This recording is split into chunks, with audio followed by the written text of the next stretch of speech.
Hey, what's up guys? It's Oakley, and today I put out a video narrated by Darren about the High Elves. It's on a cool new battle map. This one is tied to the rituals, one of several battle maps specifically tied to the rituals, holding up the vortex that many factions are going to fight over. So this video is actually really well edited by Darren. He does an amazing job of getting these cinematic shots, panning over, seeing the units, but then also, as you can see on the left, showing the different individual unit stats. So this has been really cool. He did a very good job.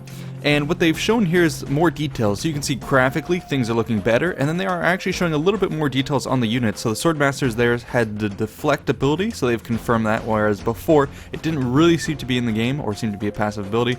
Now it seems like they indicated it might actually even be something that you can see them swatting away things when under fire.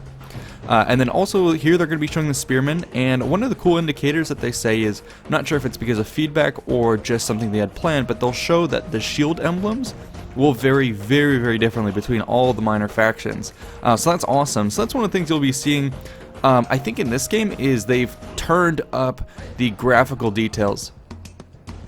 And that'll be not only for the units, but also the spells. And that was just Tyrion. And the Lothern Sea Guard makes me salivate. These guys are so freaking regal with the blue of the waves. The coloration there looks great. Of course, the Flamespire Phoenix. You'll see that its magical abilities are super punishing. And that's one of the things that kind of stood out to me in this battle when you see them fight, is how much damage they do. And then here, the Phoenix Guard. Ominously, I'm trying to listen, they're very quiet. And that's because I think in the lore they are supposed to be oath-bound, do not speak. And so it looks like, as we were panning through those guys, they were super quiet. So it'd be interesting to see if they are really dead silent, even when they move forward. Next is going to be these Dragon Princes, which Darren rightly points out look beautiful, but then also look very haughty. You'll see it when they're moving forward. Yeah, so that's kind of a cool little tweak. And God, seeing these High Elves here in a more HD version of the game, a more developed version as opposed to the Fallen Gates, really gives you an appreciation for what the art team's been working on. Also for formations, we don't see anything new here. I know a lot of people were previously speculating that, oh, trailers may be indicating that we'll see Shield Wall. It's not something that we saw in the gameplay at E3, and it's not going to be confirmed here either, so it looks like unit formations are still not really going to be in Total War Warhammer. The only thing with charge defense is going to be more of a passive buff that you can see, and not really something that physically happens on the battlefield. But yeah, we'll have to wait for that in the next historical title, I imagine. Then Darren's going to talk a bit about shifting his units around, mostly in front of the artillery, which are going to be the Eagle Bolt Throwers being the only artillery for the High Elves. And they're going to be pretty powerful. He's going to show two different shots for them. And then also look in the foreground. This is our first view of the Kroxigors, looking super scary, leading the force. I can't wait to have armies of those guys. God, they look awesome. And then, you can see Mazdamundi on Slock moving forward with his whole force. And then here he's showing the standard shot versus multi-round shot. And the multi-round shot is like these big barrages that are meant to cleave through infantry lines. And so he'll be taking some pot shots at that main Lizardmen blob pushing up. And I also want to take a look at the map itself. It looks absolutely beautiful. I love the mist hanging through the forest. Looks super cool. And I really hope that the art team, like I said, continues to turn that art dial up to 11 on the map landscapes, and it gives me hope for the cool stuff that people will be able to come up with. I hope that we have more like assets in the game, so when the modders get their hand on the maps, they can make absolutely gorgeous stuff. But then again, knowing the modders, they will turn it all the way down, not just to 11, but to 20, and literally break your game with lag because there's so much content. But that's for another day. Anyways, you can see the Horde ones moving up, and they're going to start to get some shots off. You can see mostly that these don't lead units that well. You saw that it kind of whiffed on the Horsemen, and Darren's here is basically saying that even if it did hit, it's not going to do too well against the Horsemen. I guess it doesn't have that great armor piercing when you switch to multi-shot like that. It's more for big squishy infantry blobs. But man, look at that. Yeah, it looks like you can juke a little bit out of its range relatively easily. And now it's going to start firing into the center. Oh, and look on the right. The details on Mazda Mundi's chariot there with the two little radio antennas essentially bobbing like that. Looks so cool. And then yeah, Apotheosis and the other magical abilities that you'll be seeing them popping throughout this battle, keep an eye on that. I for one think that they look way better, and they've put a little bit more attention to it, and just the magical abilities popping off and the sustaining look really, really nice. So yeah, definitely keep an eye on that. Let me know below if this is just a trick of the eye or if this is actually a real improvement. I'm pretty sure it's an improvement. I mean, you'll be seeing one of the ground spells. Looks absolutely amazing. And I will see a little bit of cavalry charge on the left with some of the best cavalry in the game. The Dragon Princes engaging with the cold ones here.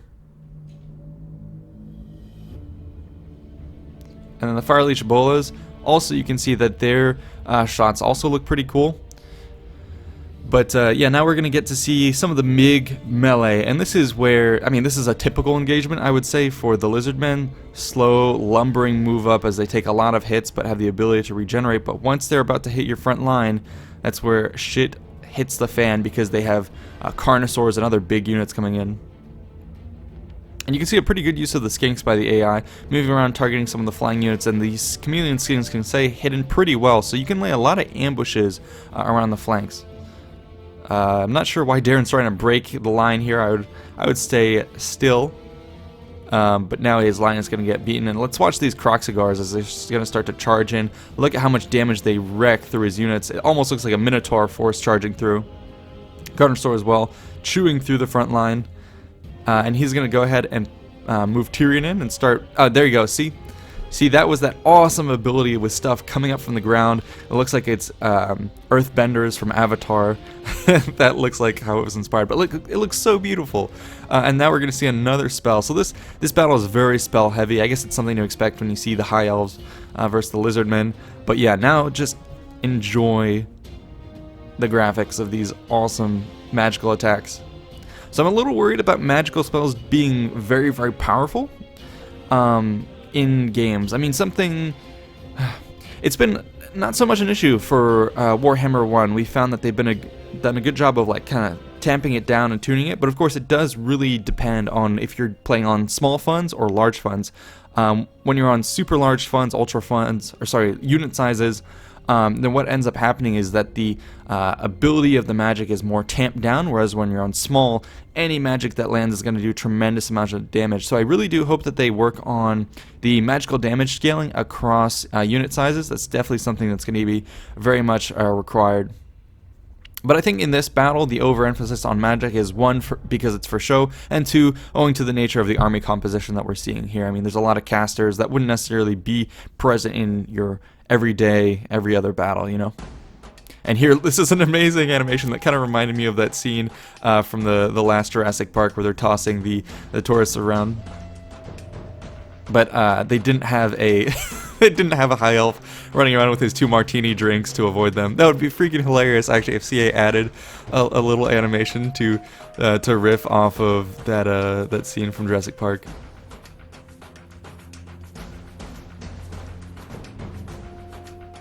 And yeah, the 2 Phoenixes coming into attack. The Frostheart one is a little bit more powerful. The Flameheart here is a little bit less powerful, at least when it comes to health, but it has these awesome bombing abilities that you're going to be seeing here, making really dramatic damage. And then it also has this really kooky ability, which is essentially when it dies, it has a 50... I can't remember if it's 50-50 or something like that, but it has a not zero probability of actually resurrecting itself, the Phoenix resurrecting and coming back to life actually. So that's such an interesting mechanic, but obviously adds to a bit of the RNG for Warhammer that people are a little bit turned off of, to be honest. Some people who like the historical genres are a little not super keen on the RNG that you're seeing in Warhammer, and you've seen a lot of that in this battle with the magical abilities wrecking through your infantry and all kinds of stuff. But to me, I think it's fun. It's definitely different for Total War, but it makes Warhammer stand out, and it's very visually interesting, and it makes the battles that much more exciting.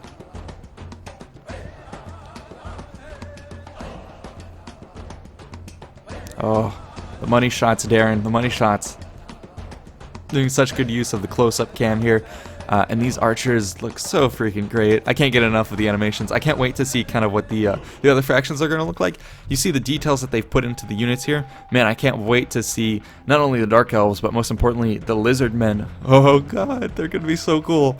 So yeah, that's why CA has been holding out on us, because those guys are going to make everyone kind of lose it in their pants, so to say. And here we go, Slock is starting to take damage. I don't know what kind of ability that was. It looked really cool. I think it's the 2 different phoenixes engaged here. But man, Mazdamundi is taking lots of damage here, and he's going to end up fleeing. So the battle is pretty much done at this point. Not too much more to comment on. If you look at the time of the battle, this was over very, very quickly. Ooh, brutal. Yeah, it was over very, very quickly. I mean, that's kind of been the pace of later Total War titles, is the battles go very, very quickly. So yeah, something to be a little bit worried about, but that's been the formula in Warhammer, so I'm not super surprised. I do wish there was a little bit of a push to make battles last longer, a little bit more grindy. Again, it's hard to tell because of this battle. It may have been played on easy mode to make a short digestible YouTube video, and then it may also have been due to the sheer number of flame and frost and vortex casting units that were destroying units here and right. So there's no guarantee that this was balanced on all sides.